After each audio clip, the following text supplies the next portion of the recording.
अभी हम सॉफ्टवेयर में देखते हैं कि परचेजिंग और सेलिंग कैसे कर सकते हैं। परचेजिंग करने के लिए आपने इस फाइनेंस के मेन्यू में जाना है। फाइनेंस के मेन्यू से न्यू परचेज, ये आपके पास परचेज विंडो ओपन हो गई है। यहाँ पे आपने प्रोडक्ट्स सेलेक्ट करनी है जो जो बाय कर रहे हैं।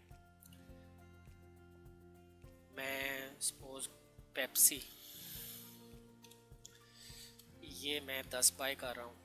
मैं सिलेक्ट करके एंटर करता हूँ तो वो होती उसकी क्वांटिटी में प्लस हो जाएगा। 10 मैं पेप्सी बाय करता हूँ और कोक भी मैं 10 ही बाय करता हूँ। कोक लिखा, एंटर प्रेस किया और फिर 10 दफ़ा मज़ीद एंटर।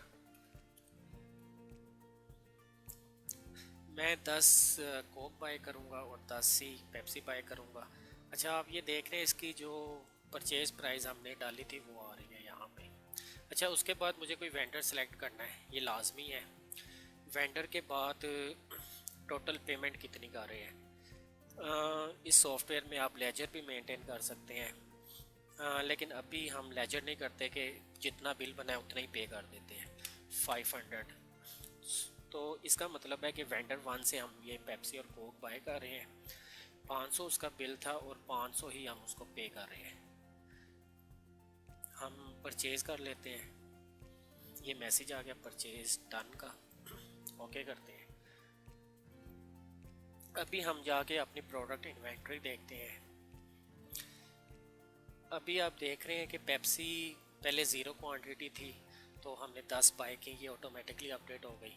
कोक की पहले डिफ़ॉल्ट इन्वेंट्री 12 थी, उसमें 10 बाइंग हुई तो ये अब 22 हो गई। तो इस तरह इसमें परचेज़ मैनेज हम कर सकते हैं। इस सॉफ्टवेयर में लेजर भी है, कस्टमर्स का भी और वेंडर्स का भी। लेजर के लिए हम दूसरे किसी ट्यूटोरियल में बात करेंगे। इसी तरह सेल के लिए हमारे पास 2 ऑप्शंस हैं, एक पॉइंट ऑफ सेल्स और एक न्यू सेल्स। तो जो एक रेगुलर टर्मिनल पे सेल होती है जिसमें लेजर वगैरह नहीं होता, वो हम यहाँ से करेंगे पॉइंट ऑफ सेल POS से, और कोई लेजर वाली सेल है तो वो न्यू सेल से करेंगे। तो हम एक नॉर्मल सेल करते हैं। हम कोक मैंने टाइप किया, एक कोक और एक पेप्सी, ये 2 प्रोडक्ट्स मैं अभी सेल कर रहा हूँ। इसका टोटल बिल 60 है। तो टोटल पेमेंट जो यूज़र देता है, ये सिर्फ चेंज कैलकुलेट करने के लिए। सपोज वो हमें 500 का नोट देता है तो ये नीचे बता रहा है कि उसके 440 वापस आते हैं।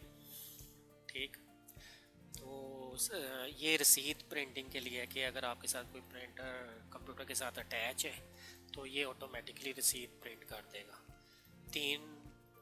मैंने 3 पे चेक किया तो इसका मतलब है 3 रसीदें निकलेगी। अगर एक है तो एक ही रसीद निकलेगी। मैं इसको सेल कर देता हूँ, 60 रुपीज़ की सेल। अब मैं अगर अपनी प्रोडक्ट्स में जाऊँ तो आप देख रहे हैं कि ये इन्वेंट्री ऑटोमेटिकली अपडेट हो गई है। इसके इन्वेंट्री लॉग में जाता हूँ, यहाँ पे वो बता रहा है कि 10 इन्वेंट्री में आई थी जिसकी परचेज़ ID 1 थी, और उसके बाद -1 डिडक्ट हुई सेल ID के अगेंस्ट जिसकी ID 3 थी। तो ये ऑटोमेटिकली इन्वेंट्री मैनेज करेगा।